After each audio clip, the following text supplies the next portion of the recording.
situation where Justin is really liked in that locker room. Mm-hmm. And if you look at that schedule, week like 9 on, there are 2 game losing streaks. Like, it's brutal.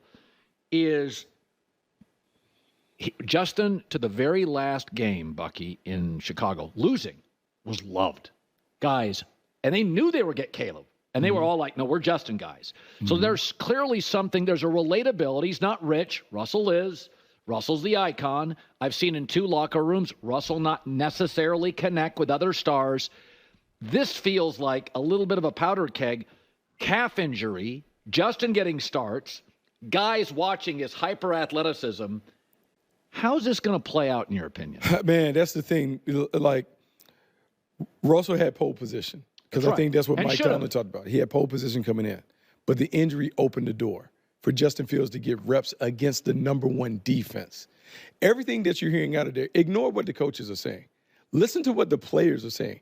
Patrick Queen talking about his athleticism, how he's dealing inside the pocket, but also the athleticism outside of it. The D coordinator, Terrell Austin, talking about, man, this has been so good because he's getting us ready to play Lamar Jackson.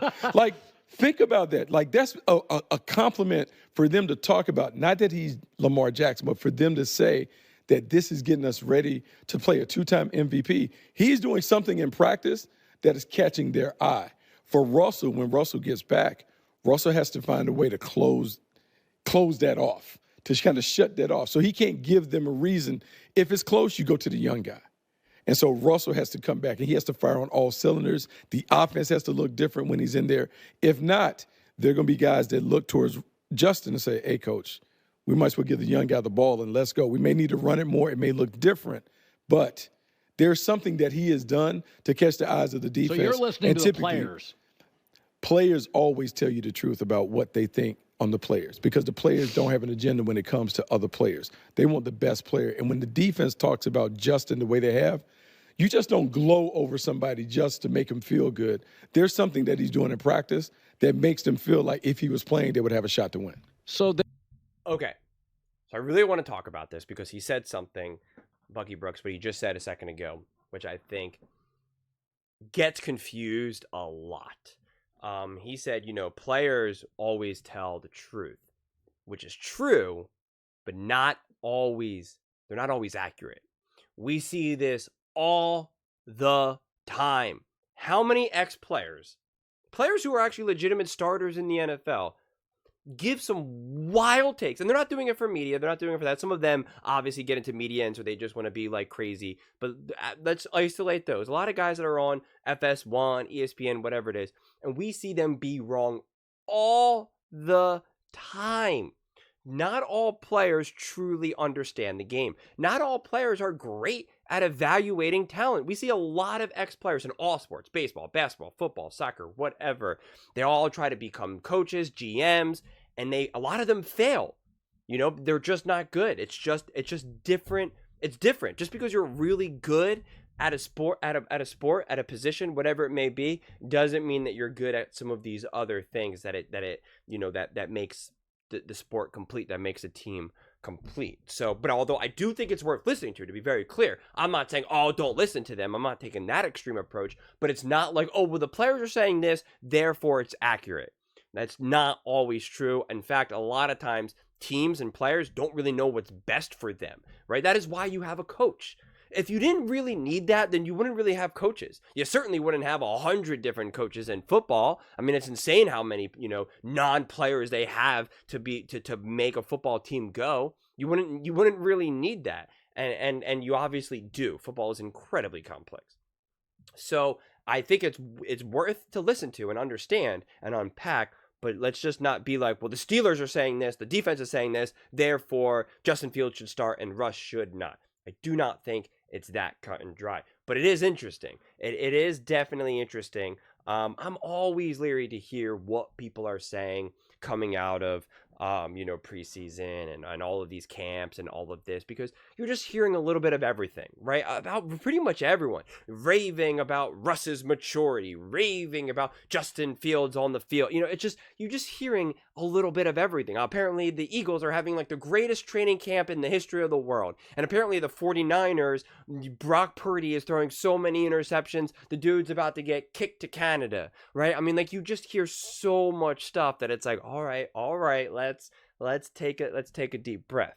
Now, I do go back and forth between how successful I think Justin Fields will be as a quarterback in the NFL as a whole. I do think he can have success without a doubt with the Steelers, but I did lean more towards what Russ will be able to do, because I think if you just get stability at the quarterback position for the Steelers, they can win some games. They absolutely can win some games. And it just, to me, seems like that Russ is in a position to be able to play more conservative football and just be a more stabilizing factor. Whereas Justin Fields can do some amazing stuff and can shock the defenses and have the defense go, damn, did you just see that? But he could also just have the offense go, what did you just do? Oh my God, stop. We're up by 10. Do not make that throw. Like, what are you doing? Right? You just set up whoever, the Ravens, to now march down the field, and now it's a 3-point game with 8 minutes to go. Like, that's the issues that you run into.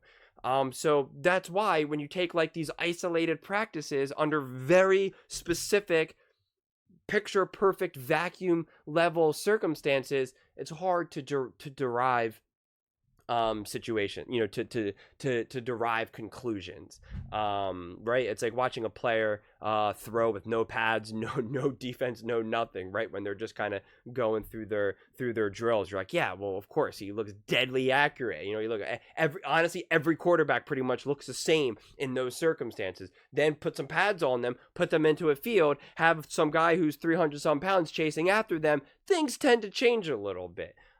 So to me, I'm just not under the impression that someone like a Justin Fields wouldn't thrive in a practice like this. So that's why I'm just saying, like, just tap the brakes. Now, if you're a Steelers fan, you're probably going to be like, what the heck? No, this is great news. Justin Fields is playing great. He's going to be great. He was bad with the Bears because the Bears are bad. They're going to be great for us. Let's go. He's a top quarterback. I know you want to believe that, and I'm not even saying that it's necessarily inaccurate.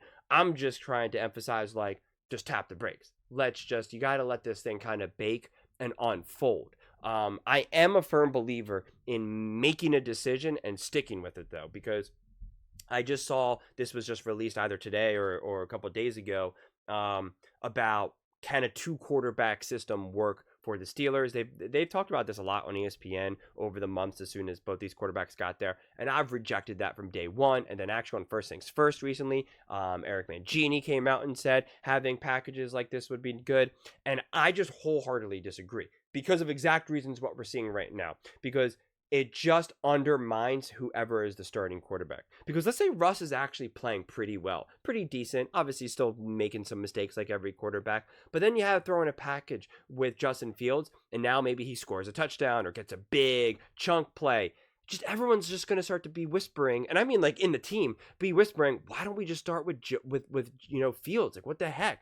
Yeah, Russ has been good, but Justin Fields is clearly better. Like, you just undermine each other, and you can start to just get some division. So like Bucky Brooks just said, that the players don't lie about other players. They just want to win, yes, but they don't always know what's going to put them in the best position to win. There's a lot of trust that needs to take place. And a lot of times what a coach is going to do best is to be able to see the bigger picture, is to be able to pull back and make sense of everything. Because the players, for the most part, they have to look so close. They have to be so zoomed in that they can only see what's in front of their face, right? That's why for the players, the coaches always try to say, just worry about this week. We're not worrying about week 9. We're in week 8. When in reality, the coaches they're juggling everything. They're still thinking about what happened in week 3. They're thinking about what's going to happen in week 13. They have to worry about everything. But, players are kind of like children in that regard, where it's like, just focus on what's in front of you. Don't worry about anything else. We're going to worry about everything else. We're older. We're more mature. We're actually getting paid to worry about all these other variables. You don't have to. So again, it just makes it a delicate dance when trying to kind of figure this out, which is why it's like you kind of really got to wait and just see how these players play on the field, right? Like, what does it all look like when it actually matters? And that's why, again, I leaned more towards Russ, not because I think Russ is just such an unbelievable quarterback and Justin Fields is just trash. It's more from the sense that I think the Steelers need to just be stabilized. They are so hungry to actually win some games and be truly competitive. And I think that Russ is more of a guarantee to get that done. Whereas Justin Fields, by definition, is high risk, high reward. Can he do that with the Steelers? Absolutely. Can he do amazing things and go on an absolute run with the Steelers? I do believe that. But can it absolutely pop and be a disaster and drop a bunch of games that you shouldn't have dropped because Justin Fields just kind of got lost in his own sauce? I do believe that. And I think that outcome is less likely for Russell Wilson. So it really is going to be interesting to see what decision they make and how this injury plays a factor, because that definitely opens up the door. And that's all you need. All you do is need a crack and boom, it's like, all right, we're just going to run it with Justin. Like that's just what we're going to do. And it's going to be interesting to see what Arthur Smith can do with Fields. I think you're going to learn a tremendous amount about really actually how great of a coordinator Arthur Smith is and Justin Fields, right? Like, to me, there's no more other chances for Fields. I'm sure he would still get another chance to a degree, but it's like not a strong chance. It's like you are in a position to succeed. You are with a stable franchise, with incredibly stable coaching staff, ownership, fan base. Like you're not on a rocky boat. He was on a rocky boat with the Chicago Bears, and if he went to another team like the Browns or the Panthers or any of these other teams, when you could be like, all right, he just keeps kind of bouncing around to these uneasy franchises, like kind of like a Sam Darnold has done. But he's with the Steelers. He is with true stability. And although he's not with some top-level offensive head coach, which of course would even be more beneficial, he is with a legitimate, competent, well-established offensive mind of Arthur Smith. They do have good enough weapons for the Steelers, and they certainly have a good to great defense that will then take some off of the plate of Justin Fields. So he's not going to be constantly being asked to win a shootout or to, have to put up 35 points just to be able to stay in the game. That actually also really matters. So to me, this is like, in hindsight, it's actually a pretty great spot for Justin Fields to be in. And I still do kind of toss around going back and forth between like, who do I really want to get the main reps, because I do believe that once you start the quarterback, like the one thing I am very much against is starting Russ for like 3, 4, 5, 6 games and then benching him and then putting Justin Fields. Like, I think that's dumb. You either say Justin Fields is my starter, he's getting all the first team reps, he understands mentally what's expected of him, and then you just go. Doing these mid-season changes, to me, you're then putting Justin Fields on his back foot. And I think you're kind of setting him up to fail more than you are setting him up to succeed, or doing the thing where you switch him at halftime. To me, that's just a disaster. That's just like, hey, Justin, you're now playing. You're starting a second half. It's like, there was no actual preparation. The offense actually looks different. The offense isn't used to even playing with him at that point. So it's just, you're going to then set him up to fail. So I really, really hope they don't take that approach. But it seems to me that they are going to draw their conclusion, and that's who's going to be their starter. But it seems like they are very open and receptive to changing that at any given moment. And for me personally, that's where some of the unease can kind of come. So I am really curious to see how this all unfolds. This is definitely really interesting to me, because I could honestly see the Steelers. There's certain teams that I have like pretty strong ideas of what there will be. For the Steelers, I could see them legitimately go on a run and win some games, get into the playoffs, and then who knows? I could see them being an absolute disaster and they just come away with like 4 or 5 wins.